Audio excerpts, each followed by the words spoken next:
Travel ban controversy. President Trump defends his executive order. The protests, the impact, and the concern it may actually put America in more danger. Hello, everyone. I'm Vic Carter. I'm Mary Bubala, and here's what people are talking about. President Trump is not backing down from his executive order banning people traveling to the U.S. from 7 Muslim-majority countries. The move is causing outrage here in the U.S. and around the world and sparking major protests.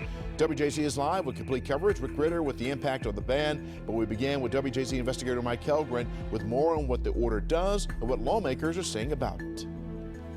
We're waiting to hear from Representative Elijah Cummings, who's going to speak here any moment.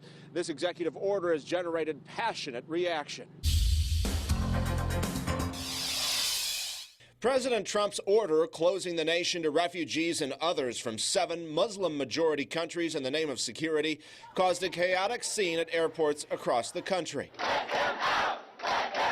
109 people were detained, including 2 Iraqis who received asylum for helping the U.S. military. One was released after members of Congress intervened. A 5-year-old Iranian boy was held at nearby Dulles Airport for more than 4 hours. There's really, very little to no warning of when folks are going to get released, so it's making it very confusing and very difficult. Actually had a very good day yesterday in terms of Homeland Security.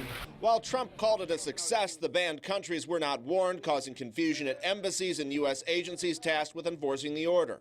A senior administration official says lawyers at the Justice Department signed off on the order, and it was reviewed by Mr. Trump's National Security and Homeland Security councils.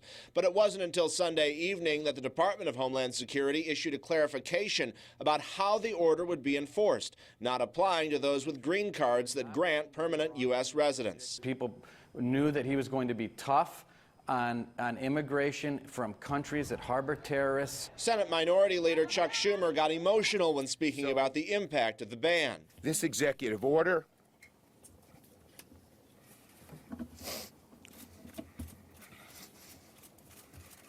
was mean-spirited and un-American. That did not sway the president, who shows no signs of backing down. Fake tears. I'm going to ask him who is his acting coach, because I know him very well. I don't see him as a crier. Maryland's sole Republican Congressman Andy Harris has praised Trump's executive order. He says it's needed for national security. In Baltimore, Mike Hellgren, WJZ Eyewitness News. The attorneys general from 15 states and the District of Columbia are filing legal challenges to President Trump's executive order, claiming it may be unconstitutional. The impact of the ban is being felt here in Maryland, across the nation, and around the world. WJZ's complete coverage continues with Rick Ritter live with the impact. Rick? Well, Mary, it's been a very emotional time for a lot of families across the country, including here in Maryland. One mother who had her 5-year-old boy detained. It's scenes like these that continue to tug at hearts nationwide. A 5-year-old boy from Maryland reunited with his mother at Dulles Airport after being detained. The little boy is just one of dozens across the country to feel the effects of Trump's new ban.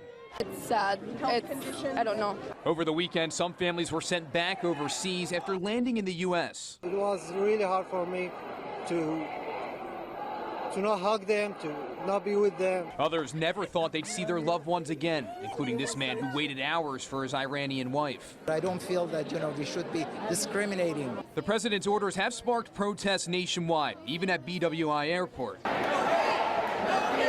Outrage expressed by political leaders as well, like Senator Chris Van Hollen, who said it's outrageous that a 5-year-old boy, an American citizen and Maryland resident, was detained. While the ban has left some families feeling hopeless, one local attorney here in Owings Mills is doing everything she can to deliver answers. It's just deep and scary and sad.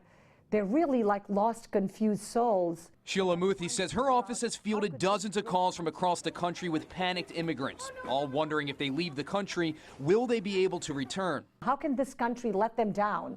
And I think all of us need to make sure that we do protect our people. Just days into his new role as president, Muthi says it's hard not to wonder what steps Trump could take next. I think we're very concerned about what he can do over the next month, 2 months, over the next 4 years, because this seems to be just the starting point. And Muthi added that she's getting a lot of calls from college students who are here in the U.S. to get an education, wondering if they leave the country, will they ever be able to come back?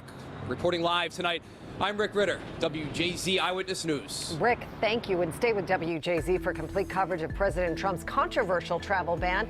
We'll keep you updated on the legal challenges to it, along with the ongoing reaction.